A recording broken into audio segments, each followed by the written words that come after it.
홀로 떠난 제천 온천 여행에서 만난 남자와 재혼했지만 나라까지 떨어진 사연. 어느 날부터 갑자기 앞이 점점 흐려지고 있었습니다. 단골 손님은 괜찮냐고 안색이 안 좋아 보인다고 걱정했지만 저는 괜찮다고 말씀드렸죠. 이러다 말겠지 싶었습니다. 하지만 혹시 몰라 병원에 갔는데 완전 나락에 떨어진 기분이었습니다. 아마 이렇게 된 큰 이유는 저와 재혼한 그를 많이 걱정했기 때문인지도 모르겠습니다. 그와의 재혼 후 그는 자신의 과거를 저에게 잘 얘기하지 않았어요. 늘 애둘러 말하곤 했죠. 그런 그의 모습이 저에게 큰 걱정이 되었습니다. 저는 과연 어떻게 될까요? 이야기 시작하기 전 좋아요와 구독 알림 설정 눌러주시고 댓글 남겨주시면 여러분에게 따뜻한 행운이 찾아갑니다. 남편과 함께 살던 시간이 벌써 8년 전 일이 되었습니다. 서울 은평구 작은 골목 어귀에 자리 잡은 손뜨개 방에서 저는 매일 같은 시간에 문을 열고 같은 시간에 문을 닫으며 살아가고 있었죠.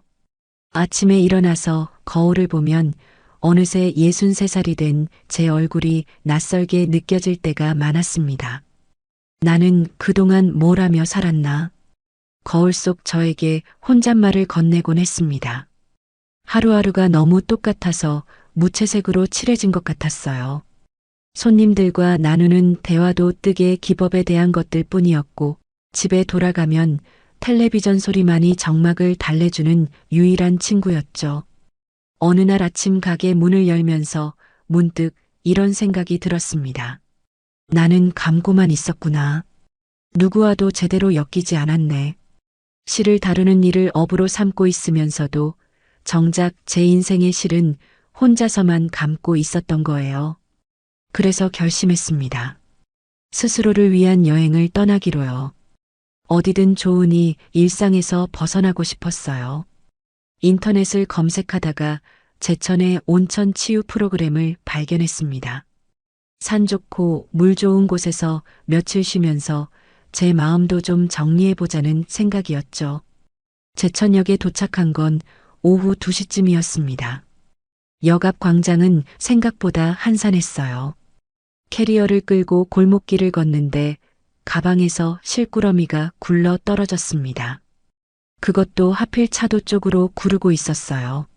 저는 황급히 뒤쫓아가려 했는데 어느새 누군가가 조용히 그 실을 주워서 건네주고 있었습니다.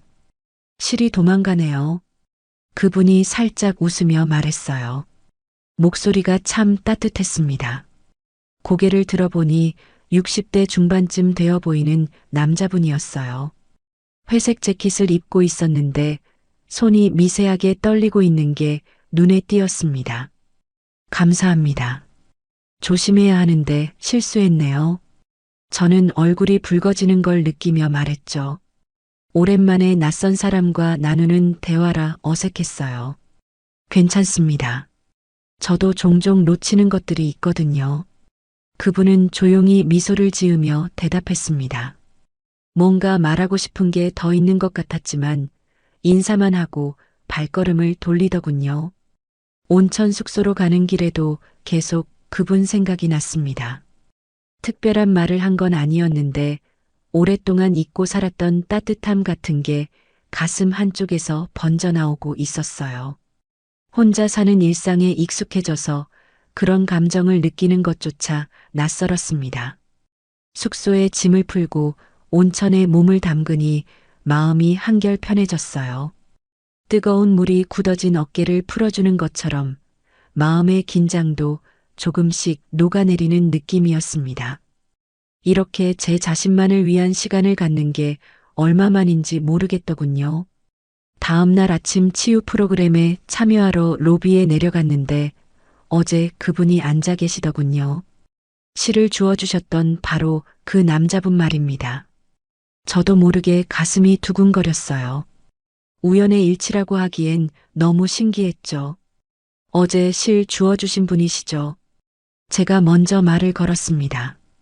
그분은 고개를 들어 저를 보더니 환한 미소를 지었어요. 맞습니다. 인연이 있나 봅니다. 목소리에 따뜻함이 묻어 있었습니다. 프로그램 진행자가 소개해 달라고 해서 알게 된 건데 그분 성함은 남궁현이었습니다. 의사로 일하다가 은퇴하셨다고 하더군요. 말수는 많지 않으셨지만 제가 하는 말에는 늘 고개를 끄덕이며 진지하게 들어주는 분이었어요. 첫 번째 프로그램은 숲속 산책이었습니다. 다른 참가자들과 함께 걸으면서 자연스럽게 남궁현 씨와 나란히 걷게 되었죠. 발걸음이 비슷했거든요. 너무 빠르지도 않고 너무 느리지도 않은 걸음으로 말입니다. 뜨개 일을 오래 하셨나요? 남궁현 씨가 조심스럽게 물었습니다. 네, 한 20년 정도 됐어요. 처음엔 취미였다가 남편이 죽고 나서 본격적으로 시작했죠. 제가 답하자 그분은 잠시 말을 멈추고 걸었습니다. 힘드셨을 텐데요. 짧은 말이었지만 그 안에 담긴 위로가 느껴졌어요. 굳이 더 묻지도 않고 동정의 눈빛을 보내지도 않았습니다. 그냥 그 한마디가 전부였죠. 오히려 그게 더 마음에 와 닿았어요. 점심 식사 시간에도 자연스럽게 같은 테이블에 앉게 되었습니다. 남궁현 씨는 식사 예절이 참 좋았어요. 소리 내지 않고 조용히 드시는 모습이 품격 있어 보였죠. 대화도 자연스럽게 이어졌습니다. 뜨개는 마음도 풀리나요? 그분이 궁금해하며 물었어요. 잘 풀리는 날은 그렇죠.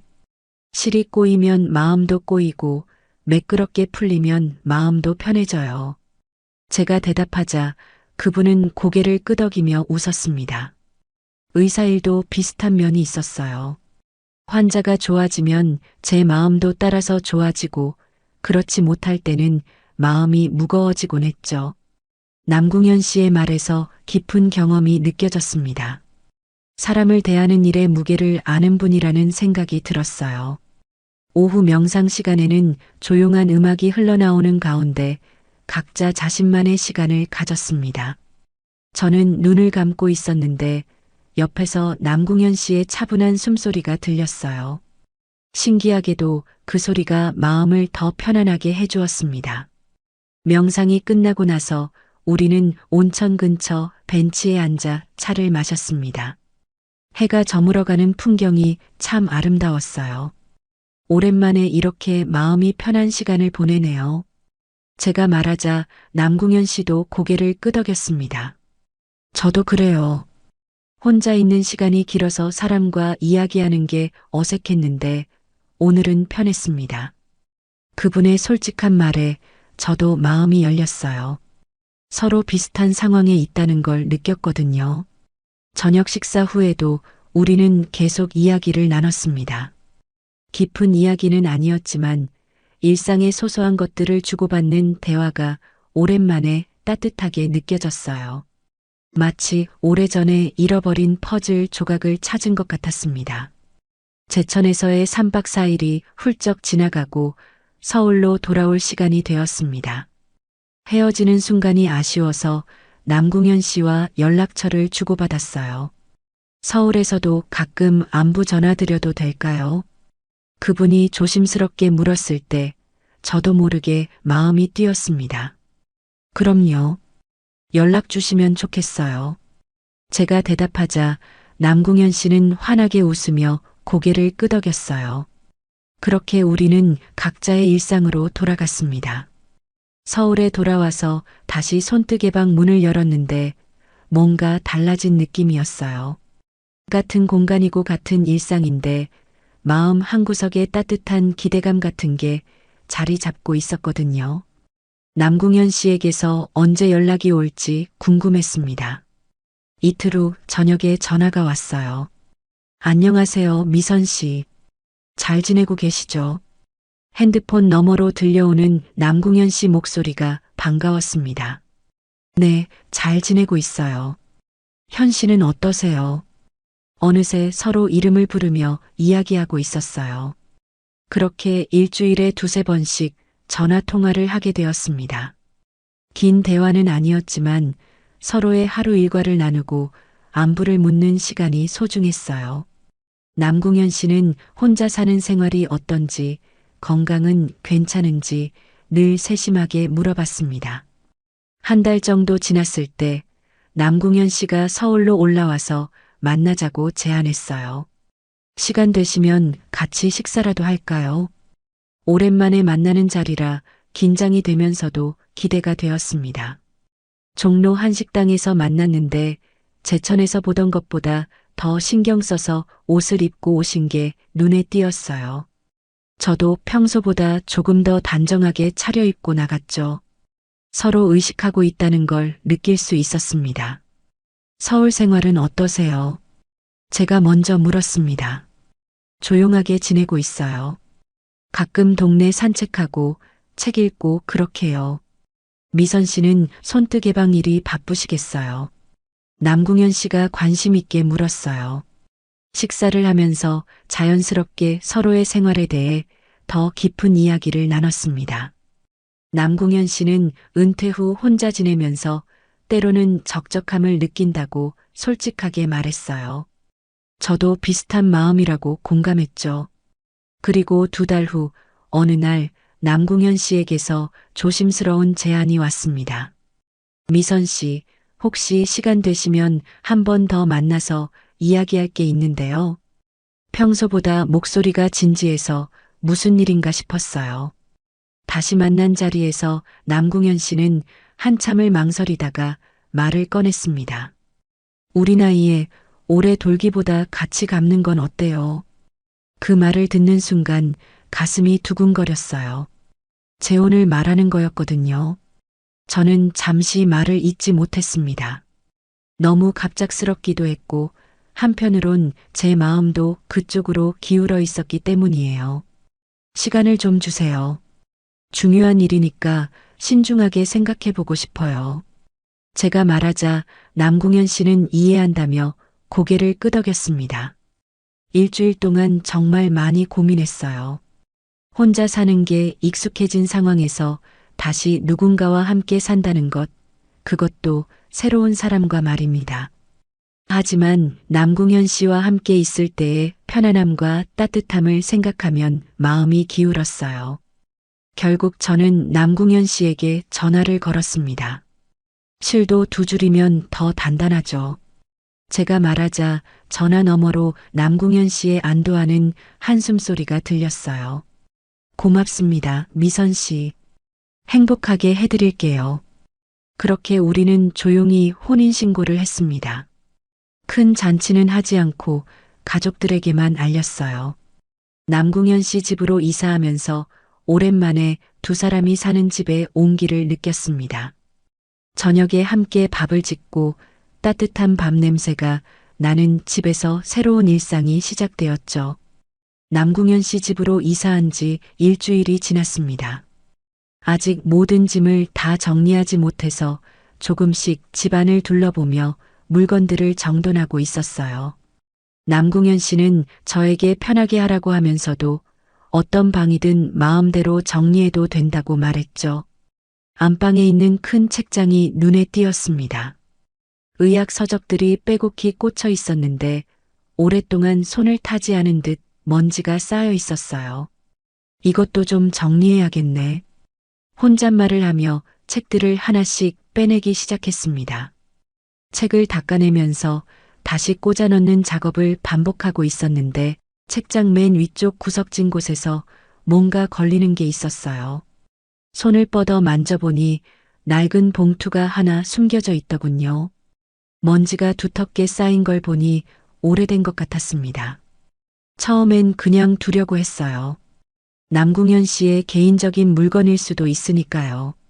하지만 정리를 하려면 어쨌든 꺼내야 했습니다. 봉투를 조심스럽게 내려놓고 잠시 망설였어요. 열어봐도 될까? 마음속으로 고민했죠. 호기심이 생겼다기보다는 혹시 중요한 서류나 버려야 할 것들이 들어있을 수도 있겠다는 생각이 들었습니다. 남궁현 씨에게 물어보고 싶었지만 마침 병원에 정기 검진을 받으러 나가신 상태였어요. 결국 봉투를 열어보기로 했습니다. 안에서 나온 건 젊은 여성의 사진 한 장과 누렇게 바랜 신문 기사였어요. 사진 속 여성은 20대 후반쯤 되어 보였는데 맑고 예쁜 얼굴이었습니다. 뒤에 연필로 작은 글씨가 적혀 있었어요. 영희야, 미안해. 그런데 신문 기사를 보는 순간 온몸이 얼어붙는 느낌이었습니다. 사설 요양원 화재 사고로 3명 사망. 운영자 남궁현 업무상 과실치사 혐의로 기소되었으나 무혐의 처분. 기사 날짜를 보니 15년 전 일이었어요. 손이 떨렸습니다. 남궁현 씨가 요양원을 운영했었다는 것도 처음 알았고 그곳에서 화재가 났다는 것도 충격이었어요. 무혐의 처분을 받았다고는 하지만 사람들이 죽었다는 사실은 변하지 않았거든요. 기사를 다시 읽어보니 더 자세한 내용이 나와 있었습니다. 야간에 전기합선으로 인한 화재였고 거동이 불편한 환자들이 미처 대피하지 못해 변을 당했다고 했어요. 검찰은 안전관리 소홀 책임을 물었지만 법원에서는 예측하기 어려운 사고였다고 판단했다는 내용이었죠. 그런데 그 순간 뒤에서 누군가의 시선이 느껴졌습니다. 돌아보니 남궁현 씨가 문틈에서 저를 바라보고 있었어요. 언제 돌아오셨는지 모르겠는데 제가 봉투를 들고 있는 모습을 보고 계셨던 거예요. 아, 현 씨. 언제 오셨어요? 저는 당황해서 봉투를 책상 위에 내려놓았습니다. 남궁현 씨는 천천히 방으로 들어오더니 봉투를 바라봤어요. 표정이 순간 어두워졌습니다. 그건 버리지 못한 과거입니다. 남궁현 씨가 조용히 말했어요. 목소리에 깊은 슬픔이 묻어 있었습니다. 더 이상 말하지 않으셨고 저도 뭐라고 말해야 할지 몰랐어요. 죄송해요. 정리하다가 우연히. 제가 말하려는데 남궁현 씨가 손을 들어 말을 막았습니다. 괜찮습니다. 언젠가는 말씀드려야 할 일이었어요. 그러곤 봉투를 다시 가져가 서재로 사라졌어요. 그날 저녁 식사 시간은 유난히 조용했습니다. 평소처럼 자연스러운 대화가 오가지 않았어요. 남궁현 씨도 저도 각자 생각에 잠겨 있었죠. 마음 한구석에 차가운 돌 하나가 내려앉은 느낌이었습니다. 잠자리에 들어서도 계속 그 기사 내용이 머릿속을 맴돌았어요. 무혐의 처분을 받았다고는 하지만 그런 일을 겪은 사람과 함께 살게 된 거라는 생각이 들었습니다. 과연 제가 남궁현 씨에 대해 얼마나 알고 있는 걸까요? 봉투를 발견한 지 며칠이 지났지만 여전히 마음이 무겁게 가라앉아 있었습니다. 남궁현 씨와는 평소처럼 일상적인 대화를 나누고 있었지만 뭔가 보이지 않는 벽이 생긴 느낌이었어요. 그분도 조심스러워하는 게 느껴졌죠. 그날 오후 장을 보러 동네 시장에 나갔습니다. 평소 가던 채소 가게에서 배추를 고르고 있는데 옆에서 누군가가 계속 저를 보고 있는 게 느껴졌어요. 고개를 돌리니 50대 초반쯤 되어 보이는 여성이 저를 빤히 쳐다보고 있더군요. 혹시 정미선 씨 맞으세요? 그 여성이 조심스럽게 말을 걸었습니다. 처음 보는 분인데 제 이름을 아는 게 이상했어요. 네, 맞는데 누구세요? 제가 되묻자 그분은 잠시 망설이다가 입을 열었습니다. 저는 오민주라고 합니다. 남궁현 선생님과 예전에 아는 사이였어요. 그 말을 듣는 순간 가슴이 철렁했습니다.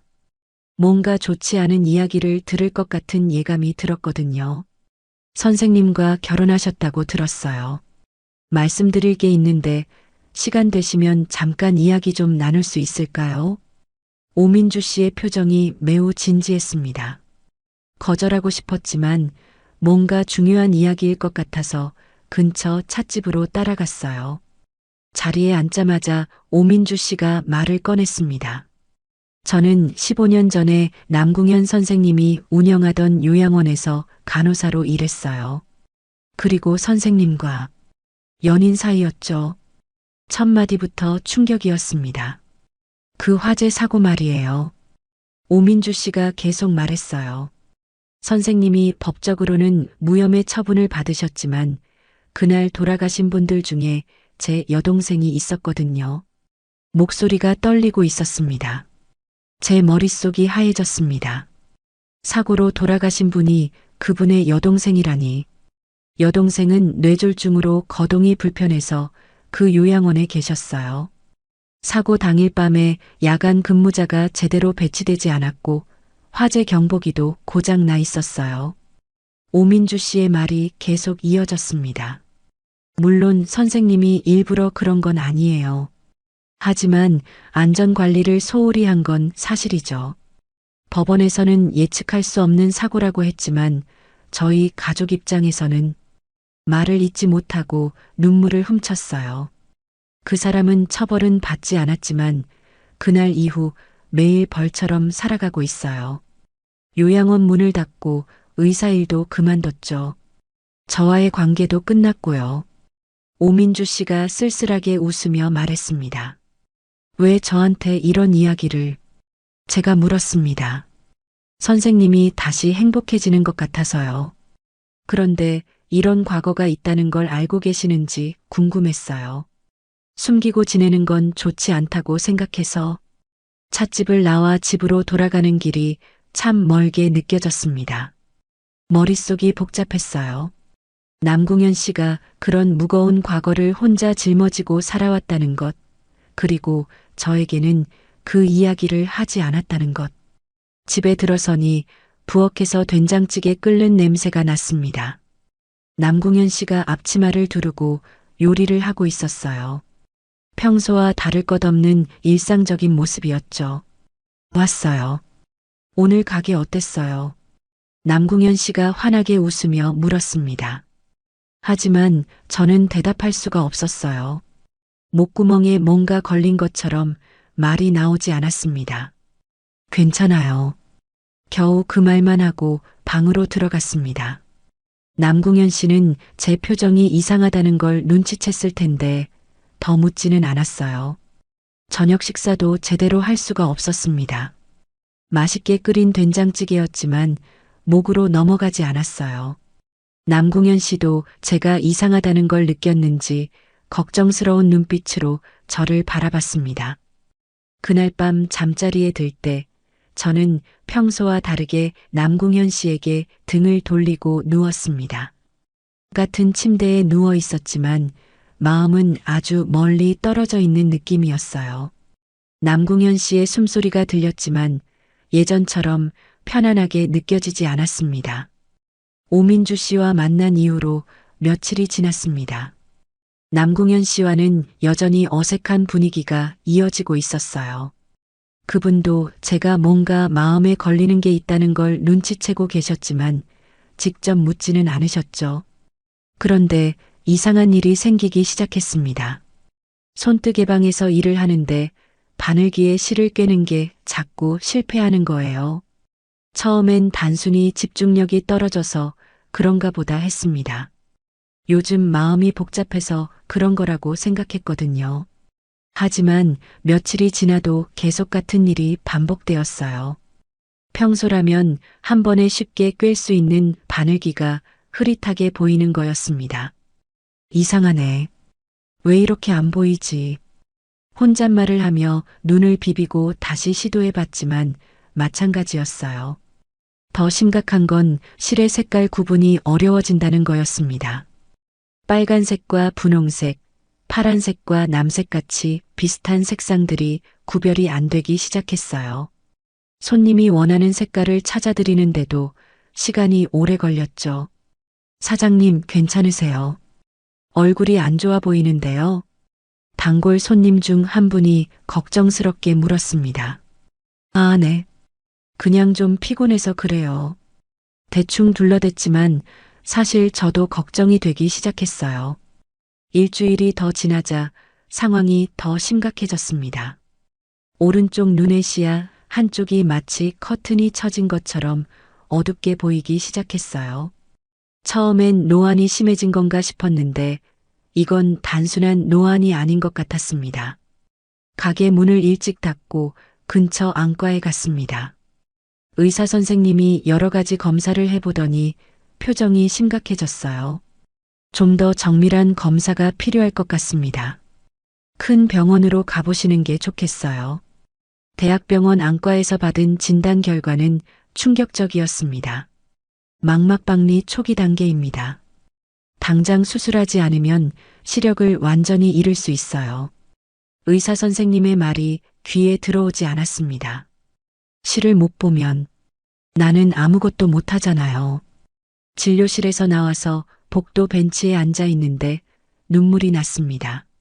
손뜨개가 제 인생의 전부였거든요. 그걸 못하게 되면 저는 정말 아무것도 아닌 사람이 되는 거였어요. 의사 선생님은 일주일 안에 수술을 받아야 한다고 했습니다. 늦어지면 늦어질수록 시력 회복 가능성이 떨어진다고요. 수술비도 만만치 않았지만 그것보다 더 큰 문제는 남궁현 씨에게 이 사실을 어떻게 말해야 하느냐는 거였어요. 집으로 돌아가는 지하철 안에서 계속 고민했습니다. 말해야 할까 말지 말까?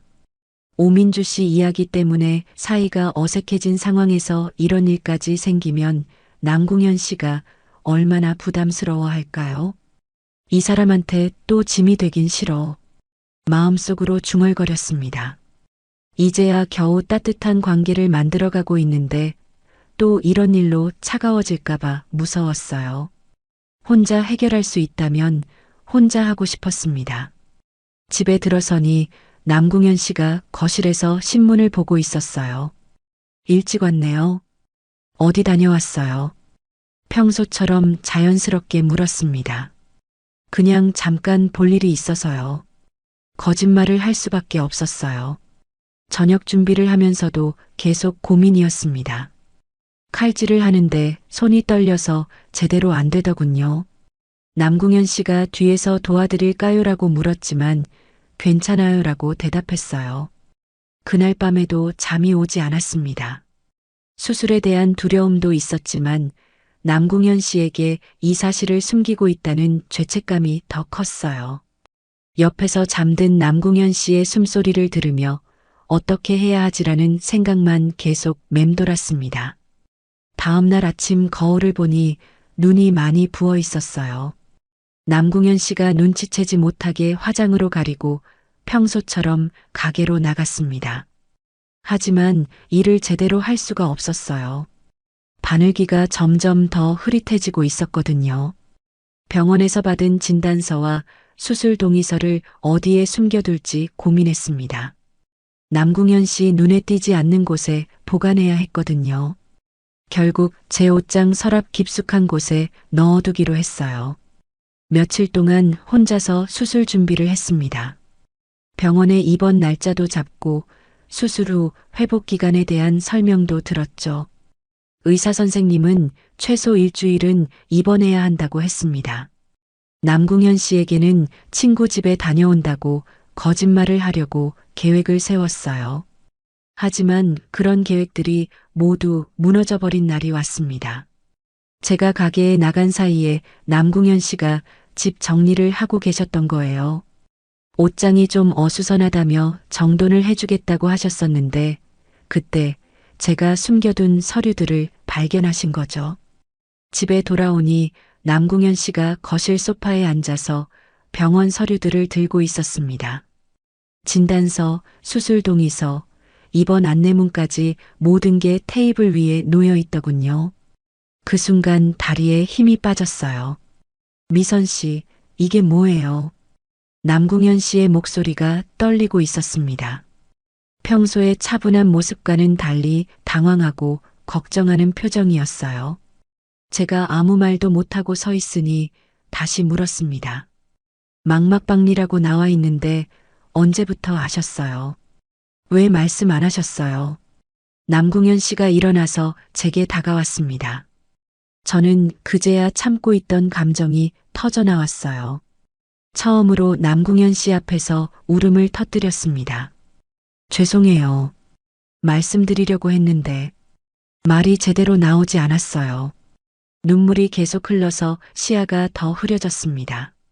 남궁현 씨는 말없이 제 옆에 앉아서 등을 토닥여 주었어요. 눈이 안 보이면 나는 이제 아무것도 아니에요. 제가 울면서 말했습니다. 손뜨개밖에 할 줄 모르는데 그것도 못하게 되면 정말 쓸모없는 사람이 되는 거예요. 현 씨한테 짐만 되고. 그 말을 듣고 남궁현 씨는 잠시 아무 말도 하지 않았습니다. 그러더니 갑자기 일어나서 부엌으로 가더군요. 뭘 하시나 싶어서 따라가 봤는데 미역을 꺼내서 국을 끓이기 시작하시는 거예요. 지금 이 상황에 왜 갑자기 국을 끓이세요? 제가 물었습니다. 남궁현 씨는 미역을 씻으면서 조용히 대답했어요. 수술 전에는 든든하게 먹어야죠. 몸에 힘이 있어야 회복도 빨라요. 현 씨, 제가 말하려는데 남궁현 씨가 먼저 말을 이었습니다. 미선 씨가 저한테 짐이 된다고 생각하세요. 저도 그런 생각 해봤어요. 제 과거 때문에 미선 씨한테 상처를 주는 게 아닌가 싶어서요. 미역국이 끓기 시작하자 구수한 냄새가 부엌에 퍼졌습니다. 하지만 그게 아니더라고요. 서로 기대고 사는 게 부부 아닌가요? 혼자 견디려고 하지 마세요. 남궁현 씨의 말에 또 눈물이 났습니다. 그날 밤 남궁현 씨는 수술에 대한 모든 것을 알아보셨어요. 병원에 전화해서 담당 의사와 통화도 하시고 수술 후 주의사항들도 꼼꼼히 메모해 두셨죠. 저보다 더 신경 쓰시는 모습이었어요. 내일 함께 병원에 가요. 수술 전 검사도 같이 받고요. 남궁현 씨가 말했습니다. 혼자 하려고 하지 말고 이제는 저랑 함께 해요. 그 말이 얼마나 고마웠는지 몰라요.